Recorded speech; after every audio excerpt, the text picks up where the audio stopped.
We will keep across the rest of that news conference for you. So, breaking stories already early on this hour here on Total Football. And here's another one for you. Well, Mikel, I guess you've been through every possible emotion today. Right now, is it a feeling only football can give you? Yeah, pride, and I think fully deserves the win. I think the way we played, the way we performed, the way we competed, I mean, the chances we generated, I think we fully deserve to win the game. We did it in a very dramatic manner at the end, but so happy and so proud for the team. You said something before the game about scars making a team. Did it feel like all those heartbreaking moments that you've had here were kind of poured into the whole game, but particularly the last few minutes? 100%, and that's how you get to a different level. But going through those moments and taking the learnings and the experiences from it, and we discussed that in the game, and it's a massive opportunity now to make a statement and to prove to everybody and ourselves the team that we are, and we certainly did with the performance, and thankfully with the results as well at the end. So is that what that was, a statement?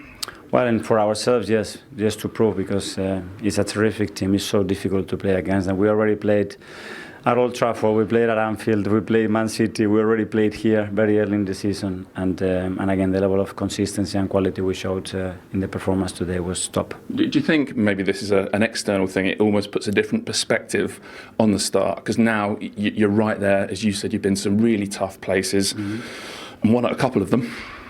Yeah, we won, and the one that we lost, we won with a terrific free kick, you know. But again, I think the way we played, the courage, the determination, the intelligence, and the quality that we showed today against this team, it was very difficult to do. So do you think, is there almost an element for the players of proving something to themselves a little bit? Yeah, that we want to achieve that next level, and to achieve that next level, you have to come to these places with a lot of at stake, and when there are certain results yesterday, and you want to get back into it and show that conviction, that desire to get it done. So does the Liverpool defeat yesterday, it feels like almost more of an end of season question, but do you think the whole weekend actually is big? It's the opportunities. There are opportunities in the season, there are moments in the season, you have to come to this place and you have to win, and you have to find a way to do it, and again, the impact of the players coming in, it was tremendous, all of them.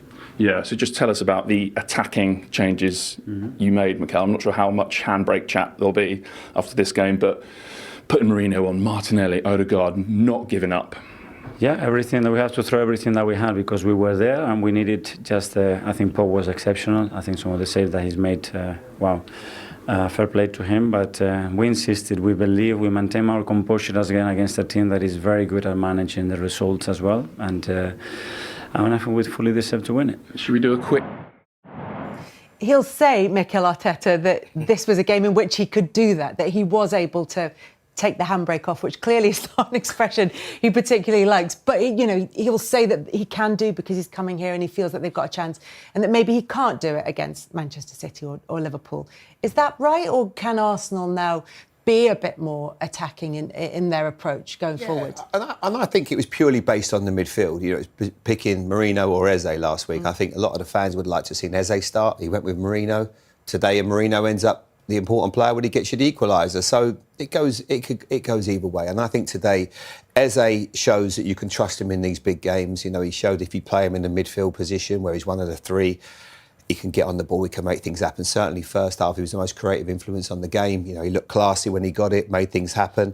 So I don't think there's a problem in that respect. But you can mix it up for certain games. But I felt that going the way they did against Liverpool, going the way they did against Man City, both times, when you've got an Eze in there, I think it was right to utilise him and play in that central position. But you know what, he'll be delighted. But saying all of that, and yes, they deserved it. Like Les said, the goalkeeper has a massive influence on that. If he just takes a breath, goes down, buys a few seconds, they don't end up winning the game. And they were, in the end, they were creators of their own downfall. Half their goals this season, Arsenal, half of their 12 goals have come from corners. Is that a problem? Or do you look at the overall stats from this game and think, do you know what, they're creating loads of chances from open play. They are having those opportunities, and if they rely on corners at times, then so what? It's a valid way to get results in games. Yeah, they're having opportunities, they're making opportunities in the game, and I think this is why we're talking. When we look at this Arsenal team, you look, if they play on the front foot, you think they're going to create chances, they're going to score goals, but everyone's got set piece coaches now, and that's for a reason.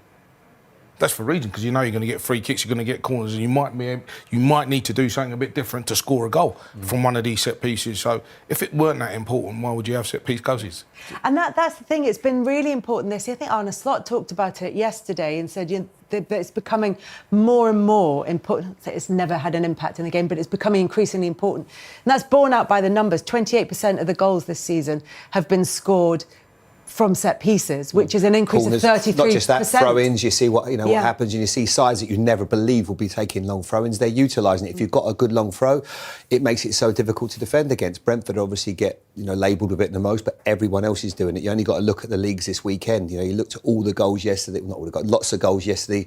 A lot of them come from throw-ins, but set pieces, you've got to be good in both boxes. Arsenal weren't so good at their own defence, obviously, when they get caught with a set piece, but they score the 2 vital goals from set pieces.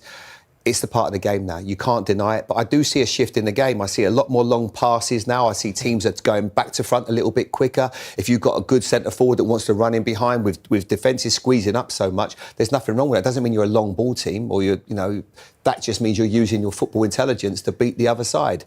I think for so long the game has been playing out from the back. It's become easy to defend against. Now you look at Man City, how they're starting to improve, and not improve, but how they're starting to almost change and evolve to a certain extent by being more direct, by working teams. When you've got somebody that can kick it well, you use it. As someone who was so effective, as Jamie said, in set pieces, one of the best headers of the ball in the game, from a defensive point of view, how difficult is it to defend? Is that one of the reasons why set pieces are being used so much by teams? Because it's really difficult, if you get them right, to defend against them. And we saw a couple of them today. Yeah. If you when we talked about the short corners coming in, if you get your movement right and you get a run on the defender, it's very, very difficult for him to stop that run and for you to not get ahead on that ball. We looked at probably the last couple of seasons and for headings going out the game. Not many people were scoring headed goals, and now all of a sudden they've realised that it's such an important part of the game and a massive tool to have in your armoury if you can use it and you use it right. And we're seeing so many goals being scored. Jamie Redknapp and Les Ferdinand have highlighted how Arsenal, along with several other Premier League sides, are turning set pieces into a powerful weapon this season. They point out that what was once considered a secondary part of the game has now become a vital tactical tool, with teams investing more time, planning, and specialist coaching to exploit these situations. Arsenal, in particular, have been praised for their creativity and precision, using clever routines and movement to unsettle defenses and create scoring opportunities. According to Redknapp and Ferdinand, this growing emphasis on set pieces shows how much the modern game has evolved, with fine details often proving the difference between victory and defeat.